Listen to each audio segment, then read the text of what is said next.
কোন পদ্ধতিতে করলে চিকেন কষার কালারটি এত সুন্দর আসবে, আর কোন পদ্ধতিতে করলে প্রেসার কুকার ছাড়াও চিকেনগুলো এত সুন্দর নরম হবে।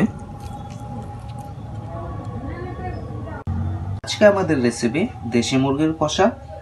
আমাদের ভিডিওতে দেখানো অনুসারে যদি এভাবে তৈরি করতে পারেন তবে এর টেস্ট কিন্তু দুর্দান্ত হবে। আপনারা দেখছেন দত্ত রান্নাঘর।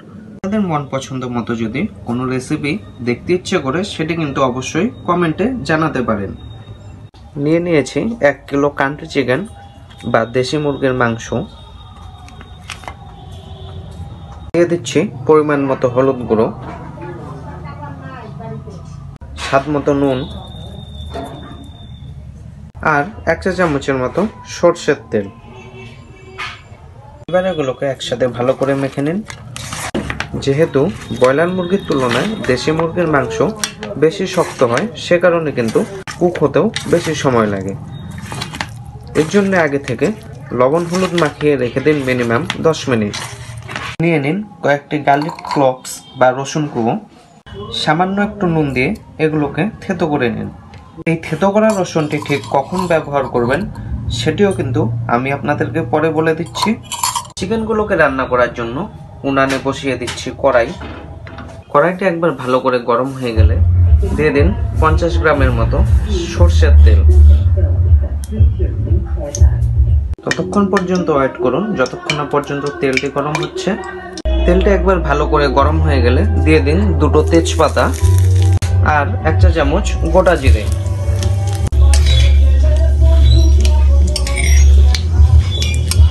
এবারে দিন কেটে নেওয়া পেঁয়াজ।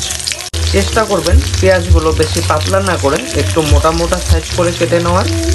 যেহেতু দেশি মুরগির মাংসটি কুক হতে টাইমটি বেশি লাগে, যদি পেঁয়াজগুলো পাতলা করে কাটেন তবে পেঁয়াজগুলো জ্বলে যাওয়ার সম্ভাবনা রয়েছে। ঝালের জন্য দিয়ে দিচ্ছি 6 থেকে 7টি চেরা কাঁচা লঙ্কা। এবারে পেঁয়াজগুলোকে মোটামুটি 40 to 50% মতো ভেজে নিন।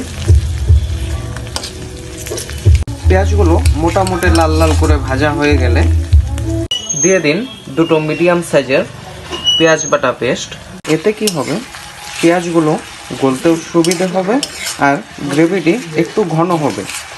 মিনিমাম 1 থেকে 1.5 মিনিট পেঁয়াজগুলোকে ভেজে নেওয়ার পর দিয়ে দিন ম্যারিনেশন করে নেওয়া চিকেনগুলোকে। এই রেসিপির মশলার টাইমিংগুলো কিন্তু একদমই আলাদা, সে কারণে আপনাদের স্কিপ না করে পুরো ভিডিওটি দেখতে হবে। 1 থেকে 1.5 মিনিট চিকেনগুলোকে ভেজে নেওয়ার পর দিয়ে দিন আলুগুলোকে। চিকেনগুলোর সাথেই আলুগুলোকেও ভেজে নিন আর সাথে দিয়ে দিন 1 চা চামচ আদা রসুন বাটা। এখানে দিয়ে দিন কালারের জন্য পরিমাণ মতো হলুদ গুঁড়ো। এর সাথে দিয়ে দিন 1 চা চামচ কাশ্মীরি লঙ্কার গুঁড়ো। সবশেষে স্বাদ মতো নুন।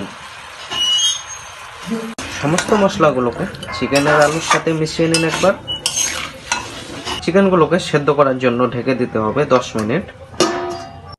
10 মিনিট পর ঢাকনাটিকে খুলে দিয়ে দিন 1 চা চামচ ধনে গুঁড়ো আর 1 চা চামচ গোলমরিচ গুঁড়ো।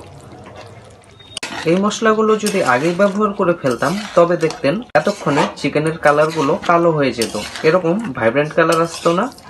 মশলাগুলো মেশানো হয়ে গেলে আবারও ঢেকে দিন 10 মিনিট। 10 মিনিট পর চিকেনের ঢাকনাটিকে খুলে দিয়ে দিন কেটে নেওয়া টমেটো। টমেটোটা যদি আগে ব্যবহার করে ফেলতাম তবে চিকেনের আলুগুলো কিন্তু 60% মতো সেদ্ধ হতো না। এবার আবারও ঢেকে দিতে হবে মিনিমাম 5 মিনিটের জন্য। 5 মিনিট পর দেখুন টমেটোগুলোও কিন্তু গলতে শুরু করে দিয়েছে। আচ্ছা, এখানে কিন্তু আপনারা যদি চান আলুটি স্কিপও করতে পারেন, তবে দেখবেন আলু ব্যবহার করলে দেশি মুরগির মাংসর টেস্টে কিন্তু বেশ দারুণ আসে।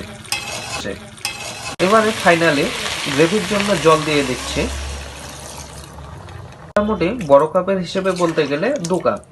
যদি সেমি গ্রেভি পছন্দ করেন সেক্ষেত্রে, যদি একটু ঝোল রাখতে চান সেক্ষেত্রে 3 কাপের মতো দিয়ে দিতে পারেন। এবারে ফাইনালি ঢাকনা দিয়ে দিব সেদ্ধ করার জন্য 15 মিনিটের জন্য। 15 মিনিট পর ঢাকনাটিকে খুলে দিয়ে দিন সেই থেতো করে নেওয়া রসুনটিকে। আচ্ছা, এখানে কোনো রকম চিন্তা করবেন না, রসুনগুলো থেকে কিন্তু কোনো রকম কাঁচা সেন্ট আসবে না।